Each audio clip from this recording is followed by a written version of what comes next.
Kelihatan, Pak. Kelihatan, Pak. Oke. Baik. Baik, saya mulai. Assalamualaikum warahmatullahi wabarakatuh. Selamat siang. Ya. Selamat siang dan salam sejahtera untuk kita semuanya. Hari ini saya akan paparkan bagian dari texturing ya, materi lebih lanjut dari texturing, yaitu UV mapping ya, UV mapping atau secara harfiah berarti kita memakainya pemetaan UV ya. Kenapa kok bahasanya pakai UV, kok tidak pakai AB, kok tidak pakai XY? Ada yang bisa menjelaskan?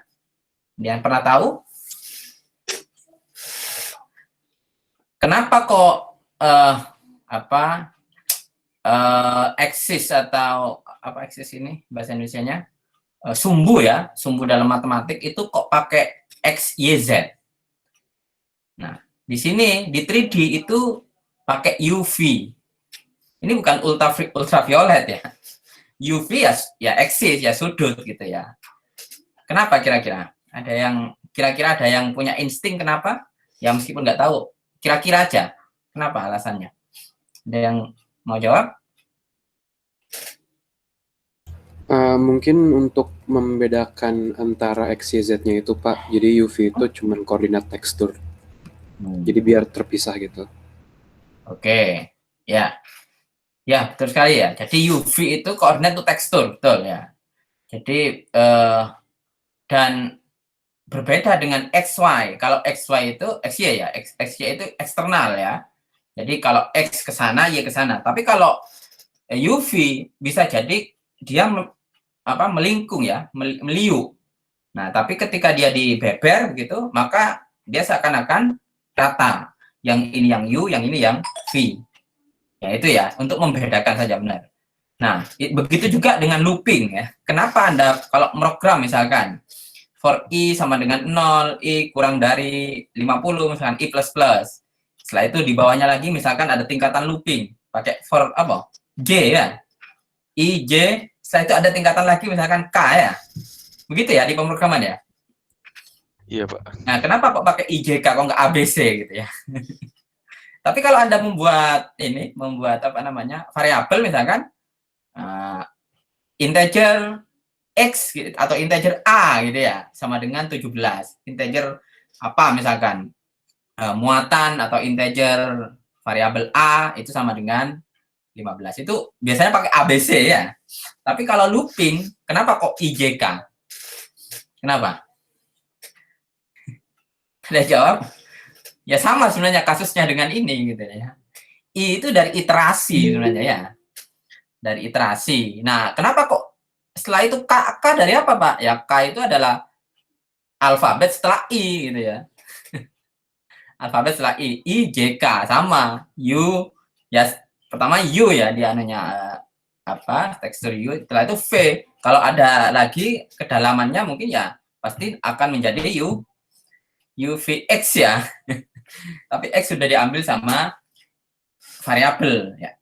Kalau variabel biasanya pakai X ya, karena X itu identik dengan sesuatu yang abstrak yang enggak kita kenali gitu ya, Mr. X dan sebagainya. Nah, setelah itu Y, Z dan seterusnya, karena Y dan Z itu jatuh setelah X gitu ya. Sama. Jadi kira-kira begitu asal muasal kenapa variabelnya pakai UV, kalau tidak XY aja, kok tidak AB saja, AB mapping gitu ya. Karena itu ya. Oke, mungkin itu Anda bisa cari kisahnya gitu ya tentang UV mapping ya, atau variabel-variabel lainnya. Jadi ada kenapa sih penemu ya? Sebenarnya tergantung penemunya ya, mau dari ABC atau JDA atau U dan sebagainya, tergantung penemu pertama yang menjadikan eksisnya itu menjadi U dan V gitu ya. Oke, nah apa itu UV mapping? Jadi UV mapping itu adalah satu proses pemetaan permukaan objek 3D yang direpresentasikan menjadi gambar 2D. Nah ini ya yang berbeda ya. Kalau XY dia tegas, ini adalah garis X, ini ada Y. Kalau UV itu adalah konversi dari permukaan 3D yang melikuk begini menjadi 2D, gitu ya. Jadi dalam bahasa sederhananya yaitu permukaan objek 3D itu dikelupas, dioncei gitu ya, disobek gitu. Kalau Anda Idul Kurban biasanya kan tahu ya bagaimana sapi, Anda nguliti sapi, nah itu UV mapping gitu ya. Kulitnya sapi kan bisa dibeber jadi 2D gitu ya.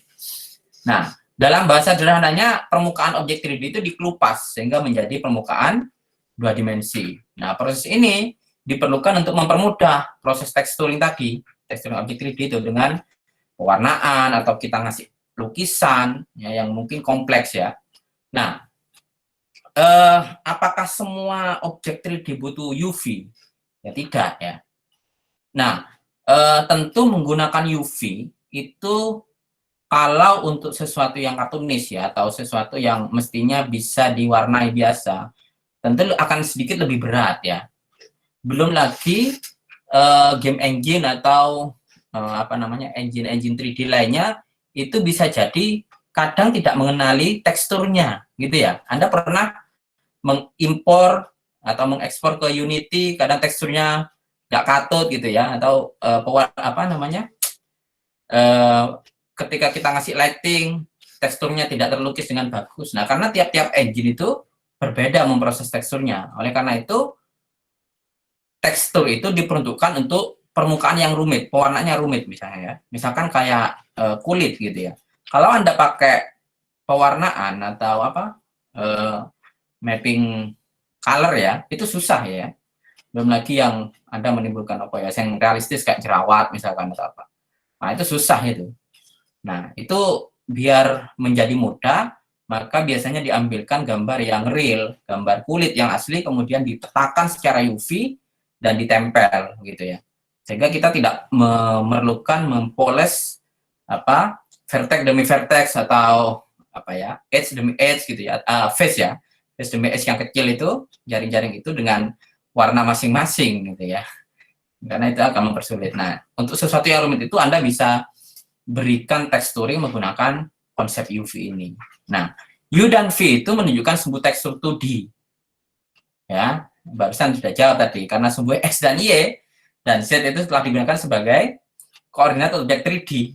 Ya, makanya, karena ini dikonversi dari X, Y, Z, 3D, sumbu 3D menjadi 2D gitu ya, maka penamaannya diganti sebagai UV. Ya, paham ya di sini ya? Itu asal-usulnya kenapa harus UV mapping, kenapa perlu diterapkan dan seterusnya. Nah, contoh ini model gambar dalam Blender yang ditekstur dengan proses UV map. Ya. Nah, yang perlu Anda garis bawahi adalah untuk memotong bagian-bagian objek 3D ya, teksturnya itu terserah desainer sebenarnya ya. Jadi tidak ada aturan, misalkan itu dibagi jadi berapa itu, banyak ya, 1, 2, 3, 4, 5, berapa itu, lebih dari 10 mungkin ya, dia dipotong di bagian lehernya, kemudian bagian depannya sendiri, belakangnya sendiri, dan seterusnya. Nah, memang ada beberapa petunjuk ya, untuk memudahkan proses pembeberan kulit UV ini, tapi sebenarnya ini tergantung bagaimana si desainer itu merasa mudah untuk memberikan warna gitu ya. Karena nanti kan yang paling rumit itu adalah ketika persinggungan antar sisi itu ya. Jadi kalau di bagian sini itu diketok di sini, nah nanti belakangnya bisa nyatu nggak gitu ya teksturnya itu ya. Nah kalau desainer yang kurang bagus, biasanya perpotongannya itu ada perbedaannya, perpotongan UV-nya itu ya, itu kelihatan kayak ada garisnya. Nah itu sebaiknya tidak begitu gitu ya. Belum lagi kalau melenceng ya, misalkan Anda motong pas di gambar penguin itu, penguinnya agak ke atas, satunya ke bawah. Nah, itu kan sudah fatal sebenarnya ya, kayak gitu ya. Nah, oleh karena itu pemotongan itu biasanya dilakukan pada bagian-bagian yang tidak umum dipandang. Misalkan di kelek di situ ya, di bagian pinggir sini gitu ya, di kelek. Terus bagian leher di bawah ini dan seterusnya. Meskipun mungkin ada sedikit pergeseran UV-nya di situ, tapi tetap kelihatan sempurna gitu ya pewarnaannya ya. Misalkan yang ini itu dia nyobeknya di mana aja itu, di bagian sini ya, terus ke bawah, terus yang atas. Nah, pada saat mengkonversi begini Anda harus tahu posisinya ya, ini bagian apa dan seterusnya, sehingga ketika Anda mewarnai, membuat tekstur, entah pakai langsung di sini atau Anda pakai tools eksternal, pakai Photoshop dan sebagainya, itu Anda harus tahu persinggungannya nanti ini kemana gitu ya. Oh, ini bagian apa ini? Lengan ya, benar ya, lengan ya, lengan misalkan, maka dia lengannya nyambung ke sini. Nah, posisi pinggirnya ini harus sama warnanya dengan ini, agar nanti ketika kita lihat di sini dia bisa matching, nggak ada kayak nggak ada apa namanya garisnya begitu ya. Ini pun juga begitu. Ini sepatu dan seterusnya. Nah, sebenarnya ketika kita membeber peta UV ini, kita klik begini memang kelihatan ya. Nah, tapi kalau Anda banyak untuk hal-hal yang liku-likunya banyak dan rumit, nah itu bingung ya, meskipun bisa diklik ini mana ya gitu ya. Nah, oleh karena itu prinsipnya adalah Anda harus ketika Anda menandai untuk menyobek bagian-bagian ini, Anda harus paham ini bagian mana dan mudah dikenali. Itu ya. Jadi tidak asal membuat sobekan-sobekan sehingga menjadi begini, tapi kita harus bisa mengenali, karena proses selanjutnya kita harus membuat tekstur dengan baik di sini. Ya, itu prinsipnya UV. Nah, jadi proses pertama yang harus dilakukan dalam pemetaan UV itu adalah menentukan potongannya. Ini yang paling berat sebenarnya ya. Menentukan potongannya, dan kemudian kita menteksturnya dan tahu di mana potongannya itu. Sehingga ketika dia kembali disatukan ya di diimport lah ya, diimport atau UV mappingnya dibentuk lagi ke 3D gitu ya. Itu sudah ditekstur ya, kalau dia untekstur ya, ditekstur permukaannya sudah bagus gitu ya. Jadi kita sebut pemilihan edge-nya itu ya, yang kita buat kita jadikan claim atau pelipit ya, yang bagian ininya. Bentar, saya tunjuk. Ya, yang bagian ini, bagian ini, bagian ini, bagian ini ya. Jadi pelipitnya ini yang harus kita tentukan. Kalau kotak begini mungkin gampang. Tapi kalau sesuatu yang kalau manusia aja kayak tadi gitu ya. Nah, harus kita tentukan nih jaring-jaringnya di mana mau diketok gitu ya. Oke. Nah, dari klaim ini kemudian didapatkan pola pemetaan permukaan 3D yang terbuka semacam ini ya. Dari kotak kita potong bagian ininya, kita tentukan kemudian menjadi semacam ini misalkan ya. Baru setelah itu kita bawa ke jendela UV editor, Anda split ya. Kalau di Blender split di bawah, di kiri biarkan tetap 3D view, mungkin sebelah kanan kita ganti menjadi UV editor ya. Nah, maka dia akan kelihatan ya. Oh, ini disobek di bagian semacam ini gitu ya wrappingnya ya. Nah, proses unwrapping permukaan jadi begini. Nanti di wrapping lagi ya kembali ke asal. Nah, ini contoh ya. Contoh pengguntingan atau pemilihan edge ya untuk membuat sebuah UV dari kubus ya. Ya.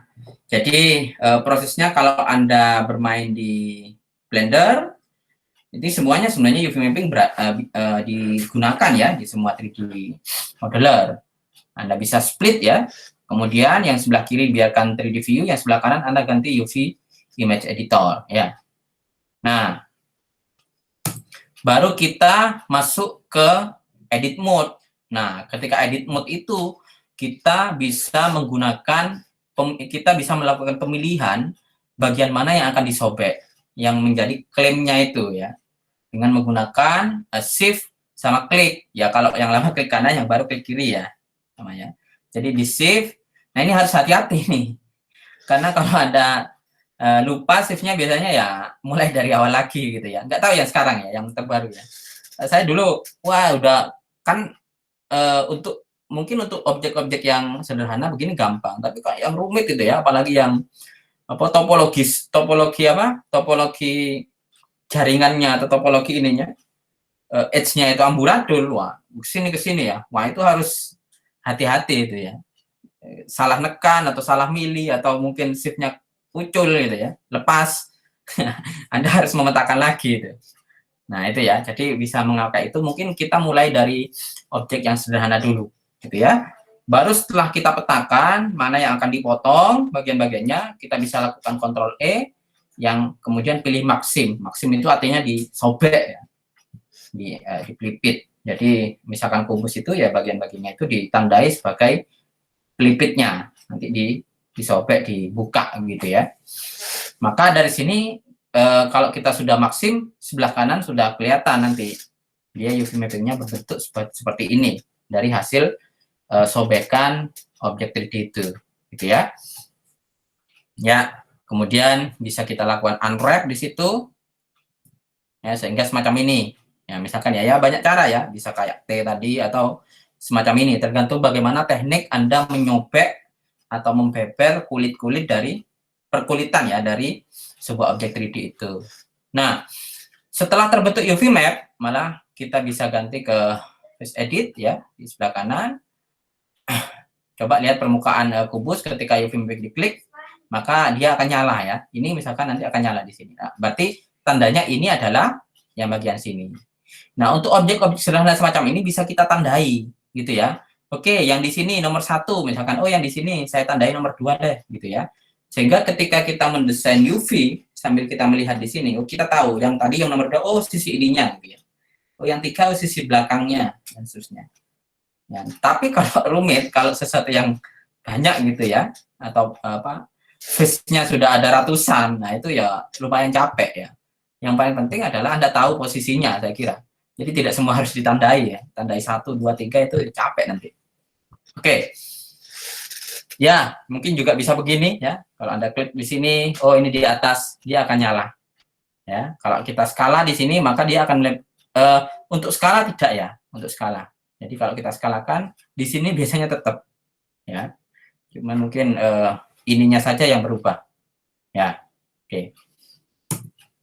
Oke. Setelah diselect semua, maka bisa kita ekspor. Ini kalau kita menggunakan tools luar, tapi memang sebaiknya pakai tools eksternal ya. Di sini sebenarnya juga bisa pakai eksternal, artinya pakai ini apa pixel editing ya. Ya kayak Photoshop, kemudian GIMP dan sebagainya itu ya, atau bahkan yang paling sederhana Anda pakai Paint ya bisa gitu ya.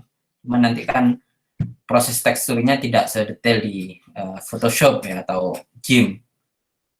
Ya, semacam itu Anda ekspor ya sehingga Anda ketemu ini. Nah, Anda bisa tandai ini ya. Nomor 1, nomor 6 sesuai dengan yang tadi, nomor 2, nomor 3 sehingga ketika kita membuat apa namanya memberikan tekstur ke sini kita udah tahu ini bagian 2 yang sebelah sini nih yang kotaknya nih sebelah 3 dan sebagainya. Nah seperti yang saya katakan tadi kalau objeknya relatif sederhana, kalau objeknya punya ratusan face ya modar ya modar kalau Anda tandai satu-satu kayak gini yang kecil-kecil itu ya. Nah yang paling penting adalah kita tahu potongannya saja bagian mananya ya, baru kita bisa lakukan editing di Photoshop atau di GIMP. Oke, setelah hasil tadi, hasil setelah diediting ya, kemudian bisa dimunculkan kembali di sini ya dengan apa preview tekstur begitu, ya. Kemudian masuk ke bagian tekstur. Kalau ini kayak kelihatannya tetap versi berapapun, Anda masuk tekstur, setelah itu Anda pilih ya tekstur baru, ya image atau movie ya. Kita ambil dari image-nya di situ, ya sehingga ya di situ ya ada open. Sehingga kita bisa masukkan nah titik-titiknya. Nah ini tinggal mengatur di sini ya semacam ini kan nggak pas ini ya kok di atas semua. Nah maka projectnya kita bisa atur di sini ya. Jadi teksturnya yang penting sudah masuk begini sudah kelihatan, baru posisinya kita sesuaikan ya. Nah jangan di flatnya diganti ke UV ya, UV sehingga dia akan membentuk permukaan secara utuh gitu ya. Dan ini akan kelihatan sebenarnya tidak usah di render pun kalau Anda klik tekstur yang sebelah yang bagian apa preview itu ya, itu udah kelihatan tuh hasilnya ya. Tentu Anda harus atur juga dengan pencahayaan yang bagus. Kalau pencahayaannya yang hanya dari depan, maka yang belakang ya saat di render dan seterusnya ya tetap hitam. Tapi kan Anda butuh untuk games ya, objek games. Kalau objek games ya tidak perlu pengaturan lighting di sini ya. Nanti bisa kita atur lightingnya di game engine. Maka ya tidak butuh di sini ya. Kalau hanya untuk dilihat secara keseluruhan ya dikasihkan aja, dikasih apa namanya lampu sorot atau sun dan sebagainya sehingga kita bisa melihat secara utuh teksturnya menempel dengan baik apa tidak. Itu ya. Oke. Nah, latihan kalian mulai dari yang sederhana dulu. Besok ya. Jadi hari apa ya prakteknya? Hari Jumat ya. Hari Jumat, Pak. Iya Pak, Jumat. Anda coba dari kubus dulu, ya. Dari kubus Anda tandai bagian 1, 2, ya. Kemudian Anda unwrap, kemudian Anda kasih tekstur di Gym atau sebenarnya sekarang ada ini ya online pixel editing ya, Photopea itu ya, tahu ya? Anda bisa pakai itu. Photopea, pernah tahu ya? Sudah tahu? Pernah dengar, Pak. Pernah Pak. Ya, coba. Jadi,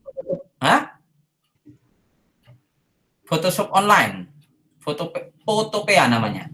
Jadi biar Anda tidak perlu install, ya, biar Anda tidak perlu install Photoshop atau Gym atau apa, Anda bisa langsung buka aja Photopea, photopea.com apa ya, pokoknya Anda googling aja Photopea.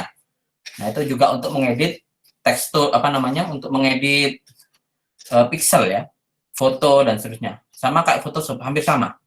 Ya, Anda bisa gunakan itu dengan yang sudah Anda tandai. Nah, Anda coba Anda buat karakter ya. Ya, misalkan contoh semacam itu ya. Ya, mungkin paling gampang SpongeBob ya, SpongeBob atau apalah terserah ya. Tidak harus SpongeBob semua. Terserah dari kotak itu Anda mau buat apa. Lalu setelah bisa kotak, Anda bisa coba drum ya. Nah, itu teksturnya Anda bisa ambil tuh banyak itu dari foto-foto yang ada, kira-kira gimana itu nempelnya ya. Nah, tentu kayak drum ini kalau kita pakai coloring, dia nggak akan natural begini ya. Nah, disinilah perannya UV mapping agar objeknya itu kelihatan natural ya. Tapi ingat kalau semacam ini versi gampangnya ya. Kalau bagi artis yang detail, maka hal-hal semacam bagian ini biasanya ditonjolkan ya, di extrude sedikit ke atas. Ya, proses UV mappingnya memang sedikit agak mungkin rumit juga nanti ya. Tapi nggak apa-apa lah, Anda coba yang semacam ini dulu. Ya. Anda tempel dengan beberapa tekstur drum ya, drum kayu atau apa terserah.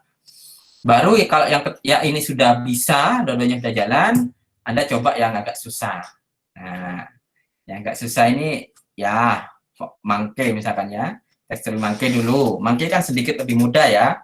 Anda misalkan bagian ini Anda ketok ya, Anda maksim matanya misalkan. Nah, untuk bagian-bagian yang tertentu ya kayak mata mungkin ya yang teksturnya berbeda dengan dengan wajah ya, dengan kulit wajah, maka Anda bisa ketok sendiri, Anda bisa seleksi sendiri sehingga ketika dimaksim dia terpisah dari pewarnaan yang lain gitu loh ya. Contoh ini ya, dari sini dia dimaksim sendiri sehingga semacam ini. Begitupun nanti saya akan kasih contoh objek kepala ya, yang low poly, jelas yang low poly. Nah, kemudian Anda coba ketok ya, coba Anda latihan membuat tekstur dari kepala, terserah mau Anda kasih foto Anda sendiri, terserah lah ya. Yang penting Anda coba buat maksimal, entah nanti Anda mau potong bagian ininya dari sini ke sini atau kayak ini berarti kan dia memotong dari sini ke sini, kemudian dari situ ke belakang sampai dia membentuk ini telinganya disendirikan dan seterusnya. Nah, Anda latihan di sini, kemudian Anda desain ini. Ini bisa Anda kasih foto kalian sendiri ya, Kak Popo lah. Atau fotonya siapa, terus rambutnya dan sebagainya. Anda coba setelah itu Anda gabungkan lagi sehingga menjadi sebuah tekstur semacam ini. Ya.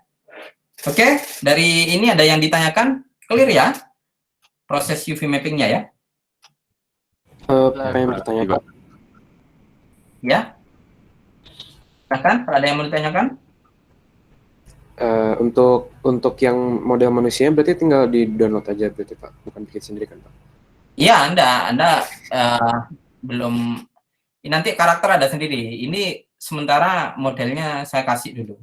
Nanti ya tugas kalian hanya membuat tekstur UV mappingnya saja, melakukan UV dan membuat teksturnya itu aja. Ya, tidak saya suruh untuk memudahkan kepala ya, karena doang kok ya, nggak mari-mari nanti kayak selesai. Tugas kalian hanya memetakan UV-nya, kemudian memberikan tekstur. Teksturnya boleh ya syukur-syukur kalau Anda mau pakai wajah sendiri ya, misalkan ya tekstur itu artinya foto kalian ditempel ke UV itu Ya. Oke? Ada pertanyaan lagi? Gimana? Cukup ya? Cukup Pak, mungkin nanti Cukup, Pak. bisa lewat. Cukup, Pak, ya. Oke.